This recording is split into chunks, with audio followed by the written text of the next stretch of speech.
kita mulai. Ibu mungkin boleh cerita dulu awal mula atau apa sih inspirasi apa Ibu bisa menulis buku ini dan sedikit menceritakan tentang buku ini tuh apa sih inti dan isinya gitulah kira-kira. So the stage is yours. Silakan Ibu Nurofia. Ya. Terima kasih Kang Abu sudah mau nyobek-nyobek buku saya, juga Mbak Desi dan Mbak Sam, terima kasih juga berkenan untuk menanggapi ya. Juga teman-teman DP yang sudah hadir. Buku ini sebetulnya tidak disengaja ditulis sebagai sebuah buku ya. Karena dia sebetulnya kumpulan dari berbagai status dan artikel pendek yang ada di berbagai media gitu. Nah, artikel dan status Facebook itu kan, kalau artikel mungkin agak serius ya ditulis. Kalau status Facebook itu kan kadang ada ide spontan muncul, cuma saya kadang merasa daripada lupa saya tulis dulu gitu. Nah, itu mungkin agak lama itu, bertahun-tahun saya nulis, terus kan susah cari status yang sudah lama ya, Kang Abu. Akhirnya dikumpulkan, kemudian distrukturkan sebagai sebuah buku, akhirnya jadilah buku itu. Nah, karena dia bukan tulisan yang memang disengaja sebagai sebuah buku, maka memang kekurangannya mungkin akan ada banyak, ada mungkin satu pesan yang terus-menerus muncul di berbagai tulisan ya. Saya pun merasa itu terjadi. Dan tapi kemudian saya menyadari bahwa pesan yang terus-menerus muncul itu justru kayaknya adalah poin penting yang menjadi kegelisahan saya selama ini. Nah, poin penting itu adalah kesadaran bahwa Islam itu gimana ya, di tengah masyarakat tidak hanya Jazirah Arabia tapi berbagai belahan dunia itu kan memang diwarnai dengan tradisi panjang tidak menganggap perempuan sebagai manusia gitu. Dan itu berabad-abad banget. Nah, Islam pada abad 7 Masehi, di mana ada yang 17 Masehi masih membakar istri disuruh membakar hidup-hidup bersama suami. Lalu suami boleh menjual istri di berbagai peradaban lain, dan itu 10 sampai 12 abad setelah Islam datang. Nah, abad 7 Masehi itu Islam sudah menegaskan perempuan sebagai manusia. Itu kan dahsyat sekali. Nah, begitu dideklarasikan perempuan sebagai manusia, maka itu sebetulnya sedang ada perubahan revolusioner tentang kemanusiaan perempuan gitu. Dari di dalam sistem kehidupan hanya dipandang sebagai objek ya, objek di mana subjek tunggalnya adalah laki-laki. Subjek tunggal itu sampai yang boleh menjual perempuan itulah, berarti kan perempuan ini objek banget gitu, kayak benda aja. Itu begitu ditegaskan sebagai manusia, maka dia perempuan sedang didudukkan sebagai subjek penuh sistem kehidupan. Dan itu implikasinya luar biasa karena begitu perempuan ditegaskan sebagai manusia, sebagai subjek penuh dalam sistem kehidupan, maka laki-laki dan perempuan itu sama-sama subjek dalam sistem kehidupan. Sistem kehidupan itu bisa di dalam rumah, bisa di masyarakat, di negara, di dunia, bahkan di akhirat lah ya. Di akhirat itu kan kita punya imajinasi tentang kehidupan di akhirat itu seperti apa. Itu Islam bercita-cita ya, kalau saya menyebutnya sebagai tujuan final dari ajaran Islam itu adalah bagaimana sistem kehidupan ini meletakkan laki-laki dan perempuan sebagai subjek penuh sistem kehidupan yang dua-duanya punya status melekat sebagai hanya hamba Allah. Nah, ini penting sekali karena dalam sebuah sistem sosial yang meletakkan perempuan sebagai objek sistem kehidupan, maka perempuan kemudian dipandang sebagai hambanya laki-laki gitu. Sehingga ketika tauhid itu menegaskan semua manusia itu hanya hamba Allah, itu artinya adalah laki-laki tidak boleh menganggap perempuan sebagai hambanya gitu. Tapi dalam situasi perempuan itu sudah bisa memilih ya, artinya dia tidak lagi terkerangkeng oleh sebuah sistem yang membuat dia tidak punya pilihan kecuali diperintah terus oleh laki-laki, diperhamba.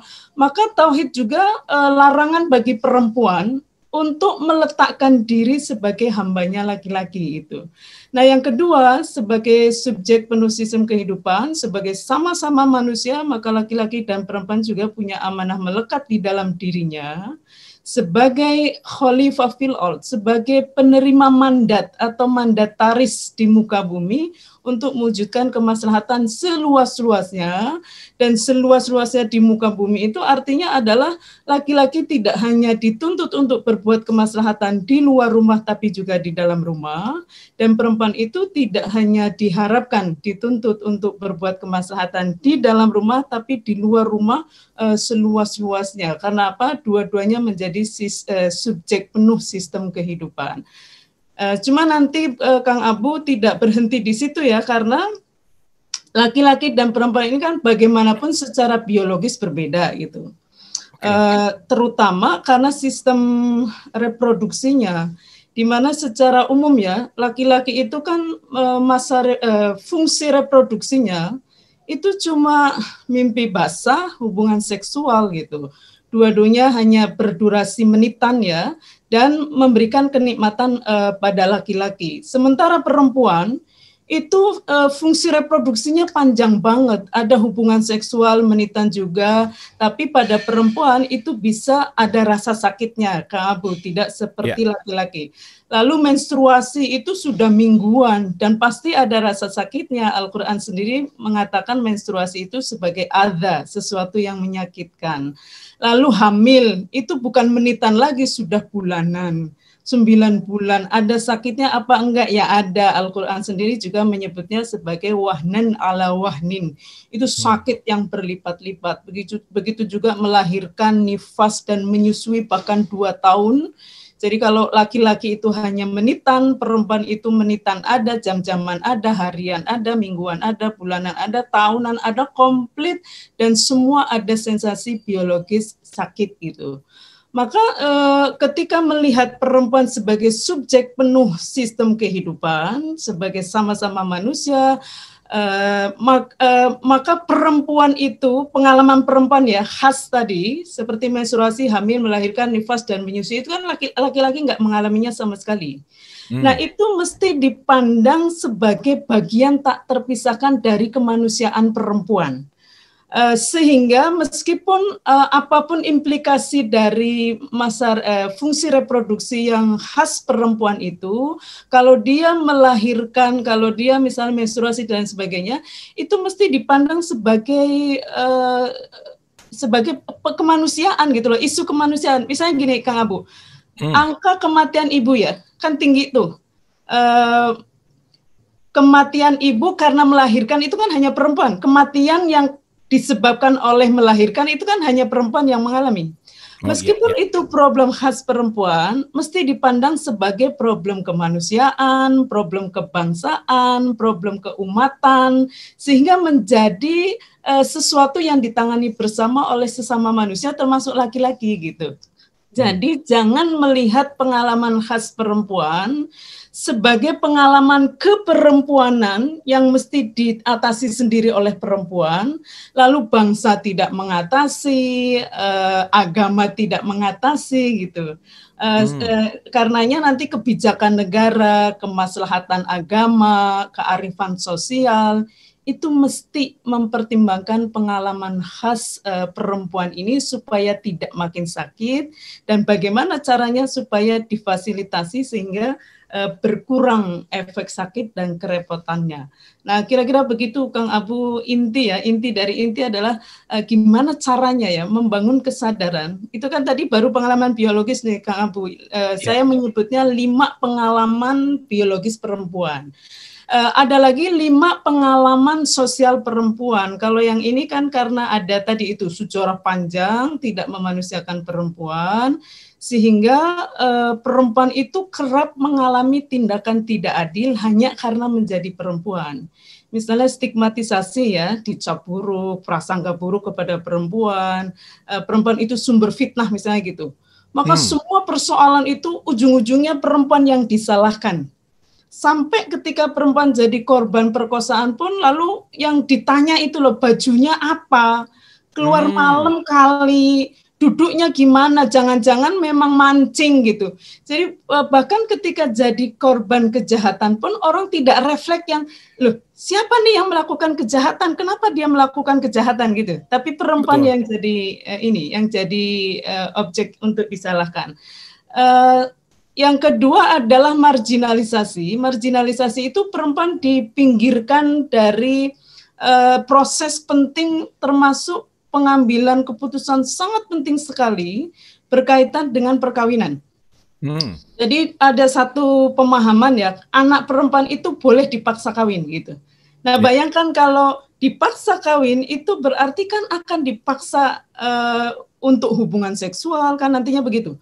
Akan dipaksa rahimnya untuk hamil, akan dipaksa vaginanya untuk melahirkan, akan dipaksa payudaranya untuk menyusui gitu.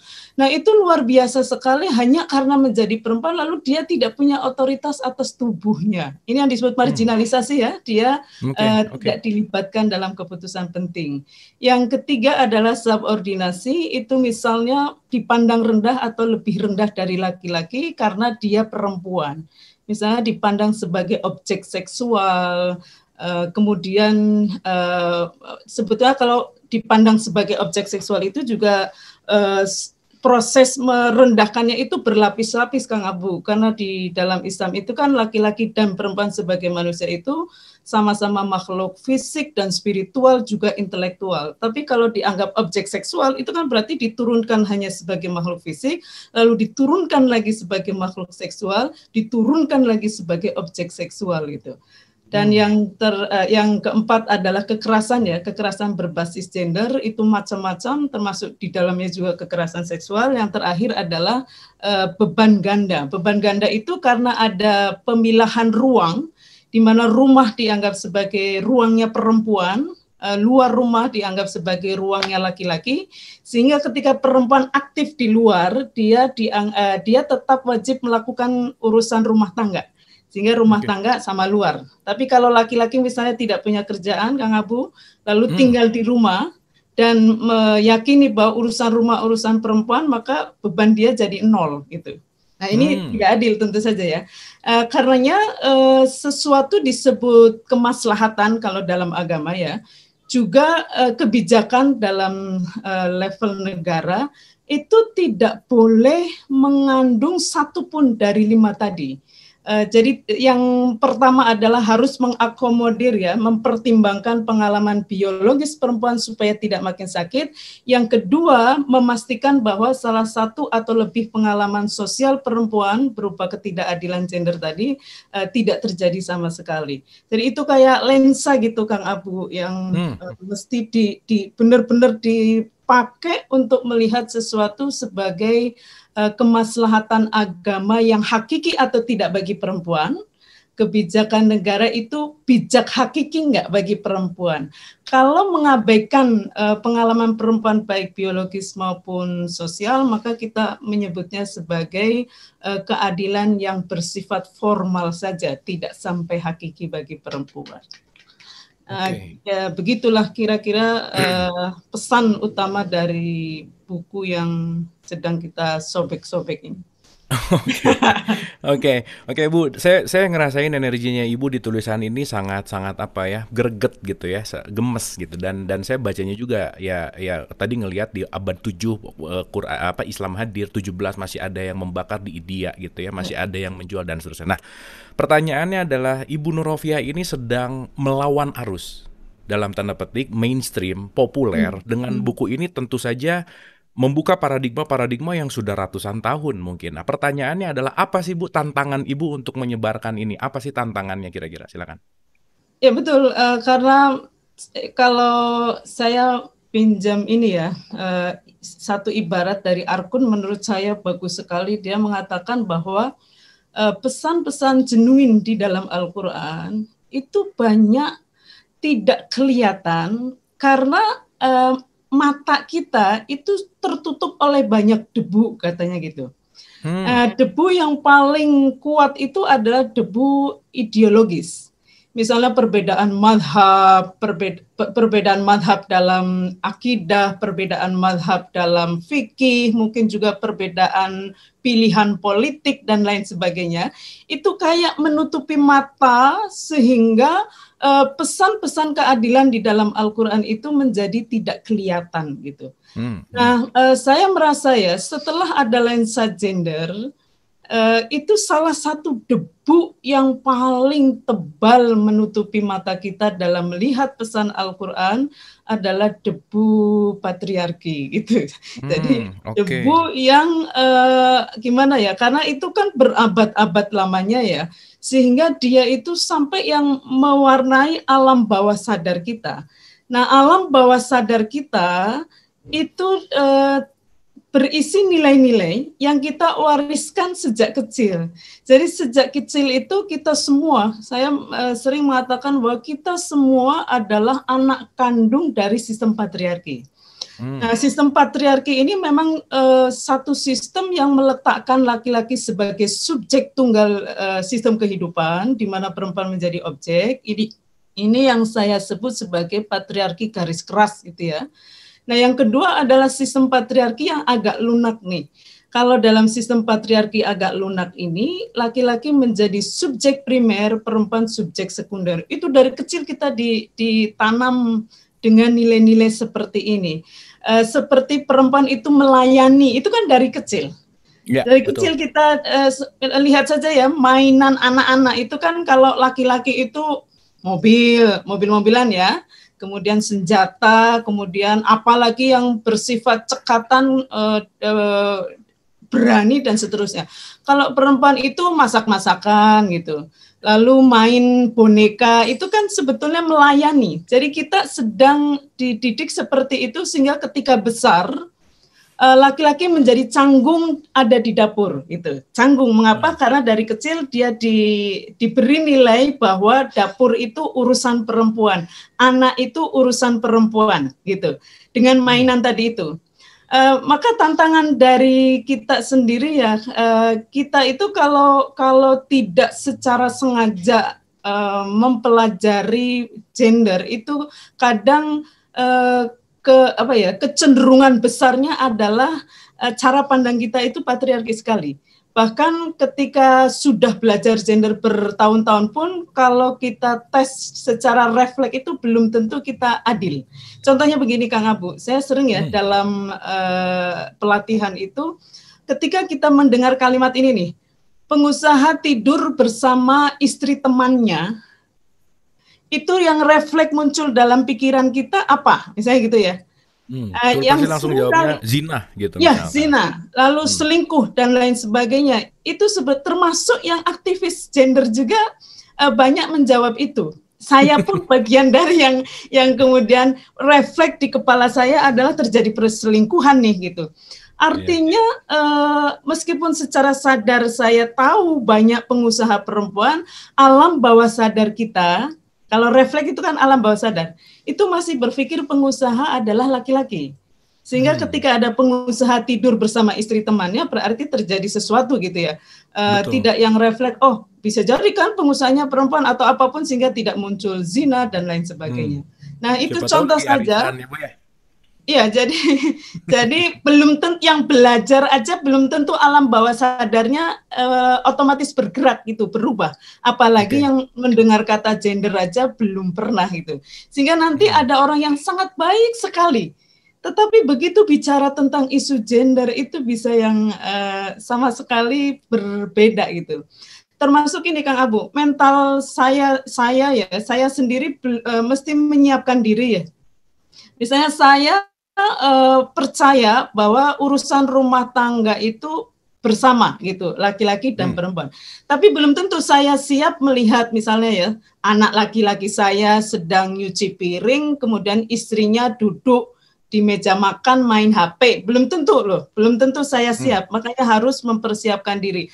Atau saya ingin laki-laki juga ke dapur. Tapi begitu saya punya anak laki-laki main masak-masakan, belum tentu saya itu atau main boneka gitu tuh belum tentu yang merasa nyaman, walaupun sudah punya pikiran bahwa peran-peran itu bisa dipertukarkan. Karena dalam banget itu Masuk ke subconsciousnya tuh dalam banget gitu ya Bu ya? dalam banget, dan lebih berat lagi kalau kan gini, melawan nilai budaya saja itu berat ya Kang Abu. Nanti kualat lah, pamali lah, dan lain sebagainya kan kalau kita melawan nilai budaya. Nah ini lagi melawan nilai budaya yang dilegitimasi oleh agama. Maka tidak hanya pamali dan kualat ini bisa masuk neraka kan gitu ancamannya. Maka tantangannya memang tidak mudah untuk bisa ini ya mempromosikan ini. Saya pun menyadari dan mesti hati-hati untuk tidak yang terlalu frontal, mesti dengan mulai dari akarnya sampai ujungnya, baru orang kemudian meyakini bahwa Islam adalah mempunyai sistem ajaran yang memanusiakan penuh perempuan gitu. Oke. Ini ada yang komen bagus banget nih. Bangga jadi santrinya Bu Nyai Nur Rofiah. Iya, kita semua pasti bangga gitu ya. Ibu Nur berani gitu dan gimana ya, sangat terbuka, lugas karena ya balik lagi mungkin tidak banyak orang yang bisa menyuarakan dan berani menyuarakan. Nah, yang jadi pertanyaan Bu Nur karena ini di Agustus gitu ya, kita berkaitan sama kemerdekaan Indonesia. Yang ingin saya tanyakan adalah 75 tahun kemerdekaan Indonesia. So, menurut Ibu Nur Rofiah yang sudah lama sekali bergerak di sini gitu, bagaimana sih tingkat kesadaran masyarakat Indonesia tentang gender ini, tentang keadilan gender ini setelah Indonesia merdeka 75 tahun? Silakan, Ibu. Ya, saya ada banyak hal yang patut disyukuri dan itu luar biasa banget ya. Minimal adalah kita secara formal tidak dijajah ya. Cuma atau misalnya perempuan sudah bisa mengakses pendidikan, bisa mengakses pekerjaan, bahkan jabatan-jabatan publik sudah banyak yang ditempati oleh perempuan. Tentu kita mesti bersyukur atas kemajuan yang luar biasa ini. Tetapi masih banyak hal menurut saya yang perlu ditingkatkan dalam arti begini. Saya sebetulnya punya semacam teori tentang kesadaran kemanusiaan perempuan. Jadi perempuan itu manusia atau bukan gitu pertanyaannya. Itu ada 3 level Kang Abu. Pertama adalah alam bawah sadar ini yang mengatakan bahwa manusia itu laki-laki aja. Maka dalam kesadaran seperti ini yang direfleksikan oleh sistem patriarki garis keras tadi itu ya. Dalam kesadaran seperti ini maka akan ada cara pandang bahwa perempuan itu wajar diperlakukan tidak manusiawi karena kan bukan manusia, kira-kira begitu. Nah, ada kesadaran yang lebih tinggi. Nanti saya akan, tadi pertanyaan Kang Abu kan Indonesia di mana nih gitu ya, level kesadarannya. Nah, yang level menengah itu mulai ada kesadaran bahwa perempuan juga manusia. Tapi standar kemanusiaan perempuan itu adalah laki-laki. Maka perempuan adalah manusia kecuali pengalaman perempuannya. Jadi mengapa? Karena misalnya gini, laki-laki kan tidak mengalami menstruasi, hamil, melahirkan, nifas, dan menyusui. Tidak mengalami. Maka perempuan itu manusia kecuali pengalaman keperempuanannya tadi itu. Jadi kalau ada problem tentang kekerasan seksual, tentang apapun yang diasumsikan itu hanya perempuan ya, padahal kekerasan seksual kan sebetulnya laki-laki juga mengalami gitu. Tetapi karena asumsinya perempuan, kemudian juga apalagi kematian ibu itu jelas perempuan, itu belum ya dalam kesadaran menengah ini belum dipandang sebagai problem kemanusiaan. Mengapa? Karena laki-laki tidak mengalami. Jadi yang disebut problem kemanusiaan nanti dalam konteks negara, yang disebut problem kebangsaan adalah problem yang dialami bersama oleh laki-laki dan perempuan. Kalau laki-laki tidak mengalami, hanya perempuan yang mengalami, itu bukan problem kemanusiaan, itu bukan problem kebangsaan, dan itu bukan problem keumatan juga gitu sebagai umat beragama. Lalu dianggap sebagai apa? Sebagai problem keperempuanan yang itu menjadi urusan perempuan untuk menyelesaikan gitu. Nah, ini sebetulnya kelihatan ya nanti pada saat 98 itu ketika terjadi reformasi kan ada kekerasan seksual yang menimpa perempuan begitu banyak kan. Nah, dan itu kemudian memacu berdirinya Komnas Perempuan, gitu. Awalnya kan hanya ada Komnas HAM nih. Jadi problem sudah sebegitu masifnya, tidak atau belum dipandang sebagai problem kemanusiaan oleh bangsa ini, oleh negara ini. Maka Komnas Perempuan berdiri untuk memastikan semua problem kemanusiaan yang hanya dialami oleh perempuan itu dianggap sebagai problem kemanusiaan, sebagai problem kebangsaan, sehingga negara mesti turun tangan menanganinya gitu. Nah, kalau kita, jadi apa yang disebut dengan hak asasi manusia, padahal istilahnya sudah manusia ya, itu belum secara otomatis mengintegrasikan pengalaman perempuan di dalamnya. Sehingga terjadilah cara pandang seperti tadi. Nah, menurut saya ini indikasi bahwa secara umum bangsa ini sebetulnya masih ada di level menengah ini. Dalam melihat kemanusiaan perempuan, sehingga menjadikan laki-laki sebagai standar kemanusiaannya perempuan. Termasuk dalam beragama itu juga banyak banget nanti Kang Marlo. Karena gini, kalau laki-laki menjadi standar kemanusiaan perempuan, maka apa yang disebut bijak di negara, yang penting bijak buat laki-laki. Jadi ada asumsi kalau bijak untuk laki-laki, pasti bijak buat perempuan. Padahal belum tentu. Mengapa? Karena perempuan punya pengalaman khasnya sebagai perempuan yang sangat berbeda sekali dengan laki-laki. Termasuk tadi kaitan dengan sistem reproduksi dan sistem sosial patriarki, kan gitu. Begitu juga dalam agama, Kang Abu. Jadi kesadaran menengah itu akan mengatakan begini polanya. Apa yang maslahat buat laki-laki, pasti maslahat buat perempuan. Padahal belum tentu. Banyak sekali perilaku-perilaku yang sama buat laki-laki bermanfaat, buat perempuan itu berbahaya.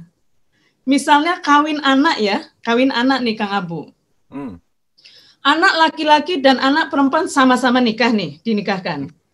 Anak laki-laki itu tidak akan mengalami hamil melahirkan nifas menyusui di usia anak. Kalau perempuan dinikahkan di usia anak, dia bisa mengalami hamil melahirkan nifas dan menyusui di usia anak.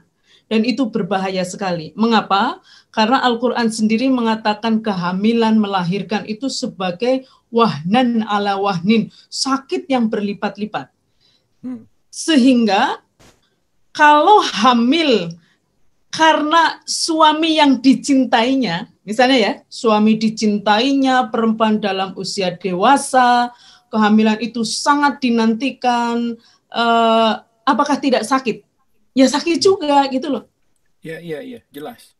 Apakah melahirkan karena kehamilan yang dengan suami yang dicintai dalam usia dewasa tidak sakit? Ya sakit juga gitu.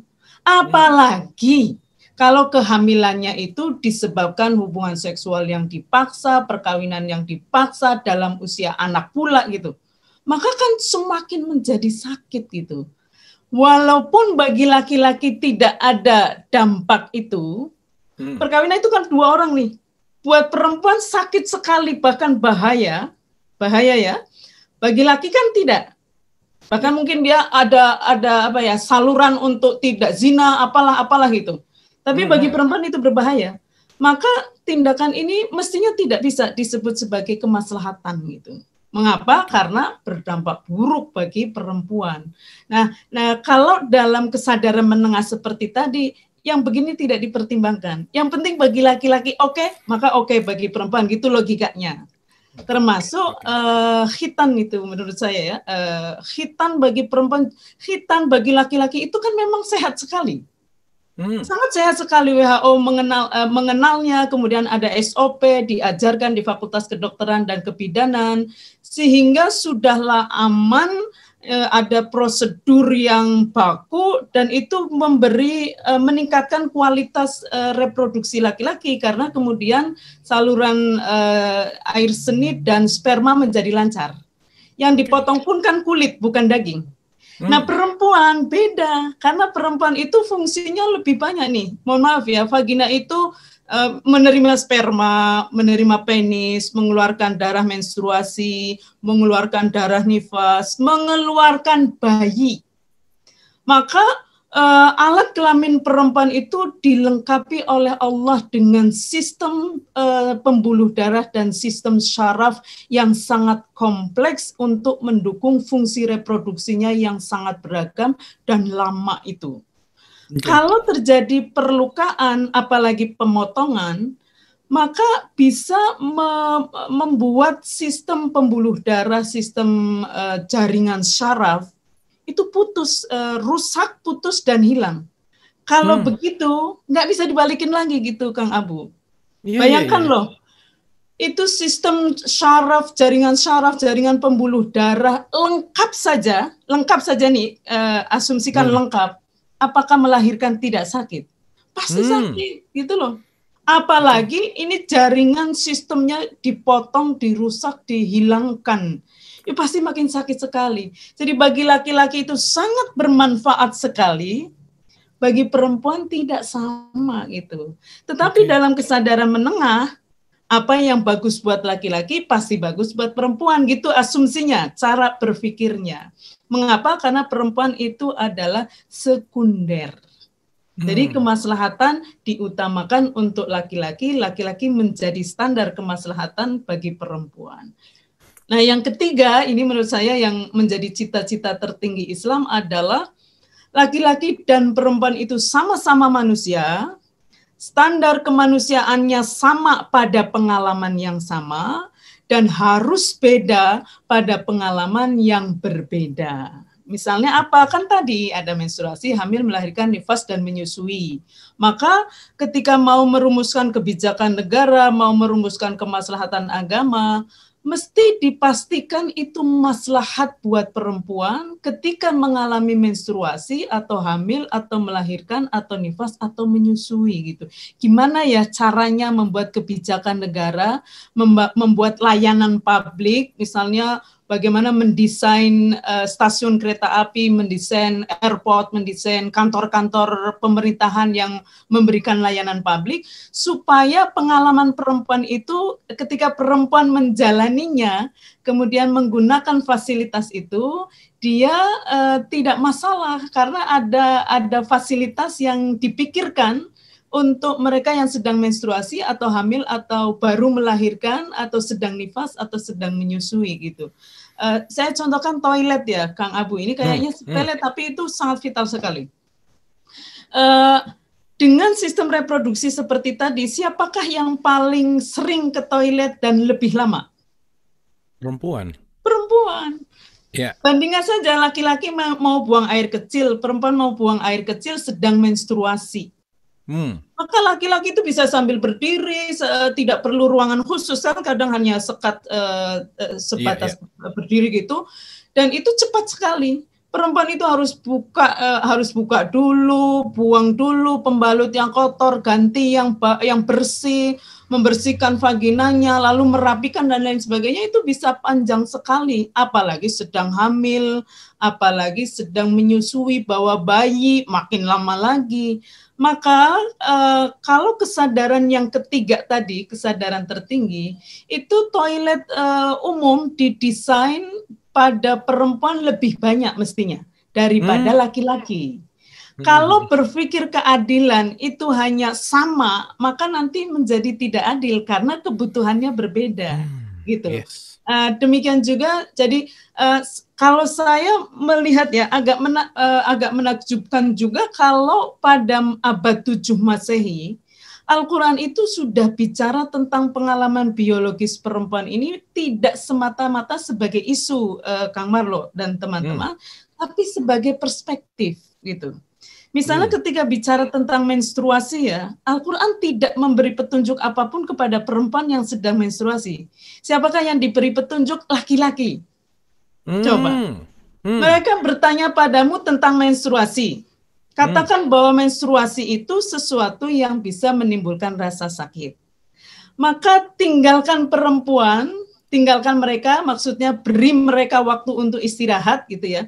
tinggalkan mereka itu bukan karena jijik, tetapi mereka sedang sakit, dan jangan dekati mereka untuk hubungan seksual, dua-duanya itu untuk laki-laki, bukan untuk perempuan.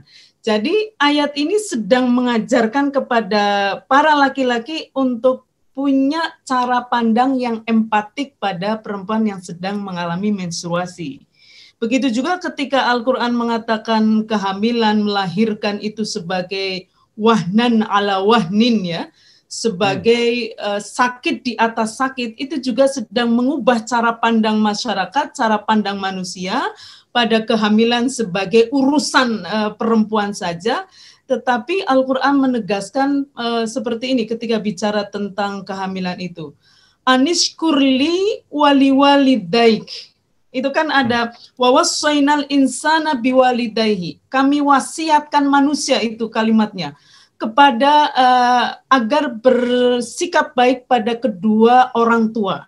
Tapi menarik ketika disebut kedua orang tua, itu kemudian, nah ini ya,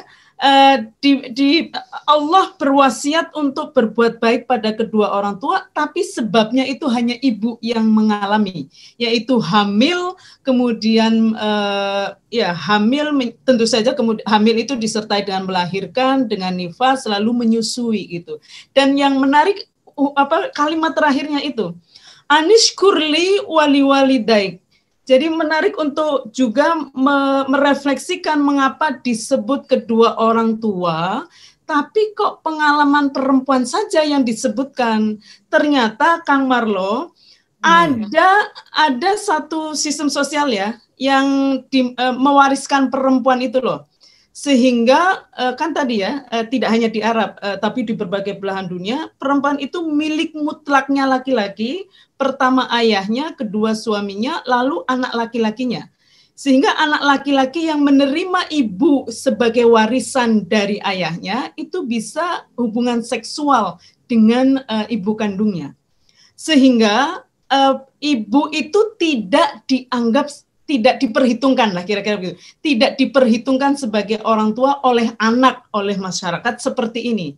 Jadi yang dianggap orang tua itu hanya bapak, ibu tidak gitu.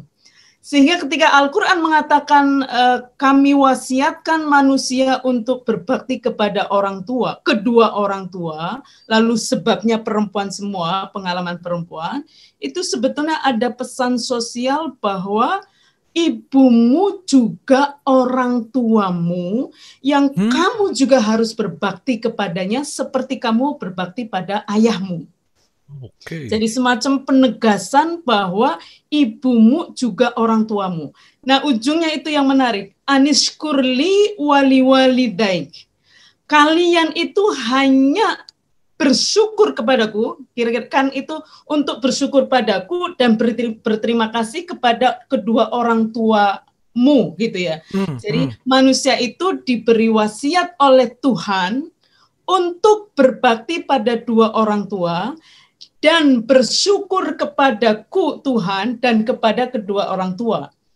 Nah, secara sosial ayat tadi punya pesan sangat kuat sekali bahwa manusia itu hanya dianggap bersyukur kepada Tuhan kalau pandai berterima kasih kepada ibu kehidupan yang sudah, pada perempuan ya, sebagai ibu kehidupan yang sudah hamil, melahirkan, nifas, menyusui itu gitu. Jadi ini pun menurut saya tidak sedang memberi petunjuk kepada perempuan. Ini sedang memberi petunjuk kepada manusia untuk melihat, untuk berterima kasih kepada perempuan sebagai ibu kehidupan. Caranya adalah dengan berbuat baik, terutama ketika perempuan itu sedang mengalami masa reproduksi panjang ini gitu. Okay. Maka kita sebetulnya bisa banget ya menyimpulkan bahwa perbedaan antara suami yang soleh dan yang tidak soleh itu adalah kalau si istrinya itu sedang mengalami masa reproduksi, dia makin sayang. Negara yang Islami dan tidak Islami itu kelihatan gimana caranya memperlakukan pengalaman perempuan itu. Apakah menyepelekan, mengabaikan, ataukah memberi perhatian khusus secara sengaja, memberi fasilitas supaya hamil, melahirkan, nifas, dan menyusui itu menjadi sesuatu yang semakin meringankan beban perempuan saat mengalaminya. Gitu.